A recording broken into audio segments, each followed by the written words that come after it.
തൃക്കണ്ണാട് ത്രയംബകേശ്വര ക്ഷേത്രത്തിൽ ശ്രീമദ് ഭാഗവത സപ്താഹ ജ്ഞാനയജ്ഞത്തിന് തുടക്കമായി. ആചാര്യ വരവേൽപ്പ് നടന്നു. ദക്ഷിണകാശി എന്നറിയപ്പെടുന്ന തൃക്കണ്ണാട് ത്രയംബകേശ്വര ക്ഷേത്രത്തിൽ ശ്രീമദ് ഭാഗവത സപ്താഹ ജ്ഞാനയജ്ഞത്തിന് തുടക്കമായി. ആചാര്യ വരവേൽപ്പ് നടന്നു. കോട്ടിക്കുളം ശ്രീരാമകൃഷ്ണ പരമഹംസ മഠത്തിൽ നിന്നും മുത്തുകുടകളുടെയും വാദ്യമേളങ്ങളുടെയും അകമ്പടിയോടെ യജ്ഞാചാര്യൻ സംപൂജ്യ സ്വാമിജി ഉദിത് ചൈതന്യയെ വരവേറ്റു.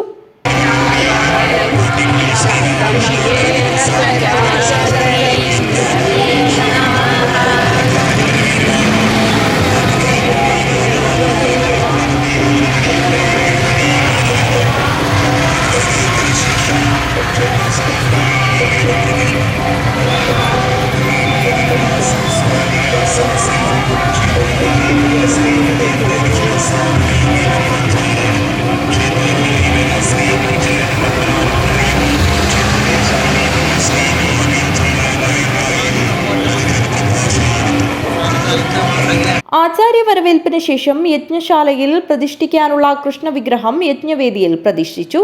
തുടർന്ന് നടന്ന സാംസ്കാരിക സദസ്സിൽ ക്ഷേത്രം തന്ത്രി ബ്രഹ്മശ്രീ മയൂരാസ് തന്ത്രി ദീപ പ്രജ്വലനം നടത്തി. ഒരു മനുഷ്യനെ കഴിവുള്ളവരാക്കുക. അതുകൊണ്ട് ഇവിടെ നേരത്തെ തന്ത്രി വര്യന്മാരും മറ്റും പറഞ്ഞൊരു കാര്യമുണ്ട്, യുവജനങ്ങളെ കൊണ്ടുവരണം. ശരിയാണ്. കാരണം നാളത്തെ ഭാരതത്തെ കെട്ടിപ്പടുക്കേണ്ടത് യുവജനങ്ങളാണ്. ഈ സപ്താഹം കഴിയുമ്പോഴേക്കും നമ്മളൊരു തിരിച്ചറിവിലേക്ക് വരും. ലോകത്തിൻ്റെ നെറുകയിലേക്ക് ഭാരതത്തെ ലോകഗുരുവാക്കി മാറ്റുക എന്നുള്ളത്, ലോകത്തിന് എന്നും ഭാരതം ഒരു വഴികാട്ടിയായിട്ട് മാറുക എന്നുള്ളത്. ഭാഗവതം തരുന്ന വെളിച്ചം, അറിവിൻ്റെ വെളിച്ചം അത്ര ഉജ്ജ്വലമാണ്. ഇന്ന് നമ്മൾ ക്രിസ്തുമസ് ആഘോഷിക്കുകയാണ്. ക്രിസ്ത്യൻ സമൂഹമാണ് പൊതുവെ ആഘോഷിക്കുന്നതെങ്കിലും ഭാരതത്തിനും അതിലൊരു പങ്കുണ്ട്. എന്താണ് പങ്കെന്ന് ചോദിച്ചു കഴിഞ്ഞാൽ,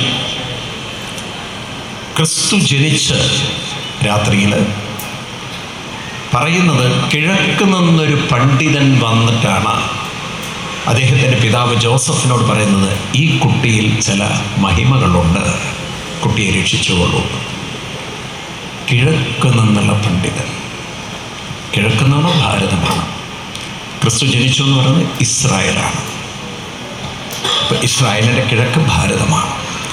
അന്ന് ഭാരതത്തിലെ ഋഷിവര്യന്മാർ, ആചാര്യന്മാർ പല നാടുകളിലേക്കും പോയിരുന്നു എന്നത് നിങ്ങൾ അല്പം യാത്ര ചെയ്യുന്നവരോ അല്ലെങ്കിൽ വായിക്കുന്നവരോ ആണെങ്കിൽ മനസ്സിലാവുള്ളൂ. എസ്.കെ. പൊറ്റക്കാടിൻ്റെ അദ്ദേഹത്തിൻ്റെ യാത്രാ വിവരങ്ങളൊക്കെ വായിക്കുമ്പോൾ നിങ്ങൾക്ക് മനസ്സിലാവും. ബാലി എന്ന് പറയുന്ന ഇന്തോനേഷ്യൻ ഐലൻഡിൽ ഇന്നും 90% ഹിന്ദുക്കളാണുള്ളത്. 6-ാം നൂറ്റാണ്ടിൽ മാർക്കണ്ഡേയ ഋഷി ഇവിടെ നിന്നും അവിടെ പോയി ഭാരതത്തിൻ്റെ സംസ്കൃതി അവിടുത്തെ നാടുകളിൽ പോയി പ്രചരിപ്പിച്ചു.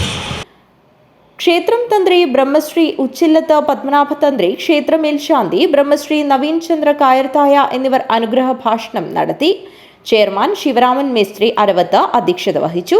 ക്ഷേത്ര trustee board chairman Valliyodan Balakrishnan Nair, ക്ഷേത്ര executive officer K P. Sunilkumar, Palakkunnu Kazhakam Bhagavathi ക്ഷേത്ര സ്ഥാനികൻ കപ്പണക്കാൽ കുഞ്ഞിക്കണ്ണൻ ആയത്താർ, കോട്ടിക്കുളം കുറുമ്പ ഭഗവതി ക്ഷേത്ര സ്ഥാനികർ കണ്ണൻ കാർണവർ, കോർഡിനേറ്റർ മോഹൻ ബേക്കൽ, നാരായൺ മുല്ലച്ചേരി, വിജയൻ കെ രാമൻ, അജിത ചിറമ്പൽ, ലത വലിയവളപ്പ് എന്നിവർ സംസാരിച്ചു. ജനറൽ കൺവീനർ ബാലു സ്വാഗതവും സ്വീകരണ കമ്മിറ്റി ചെയർമാൻ സുകുമാരൻ ഉദയമംഗലം നന്ദിയും പറഞ്ഞു.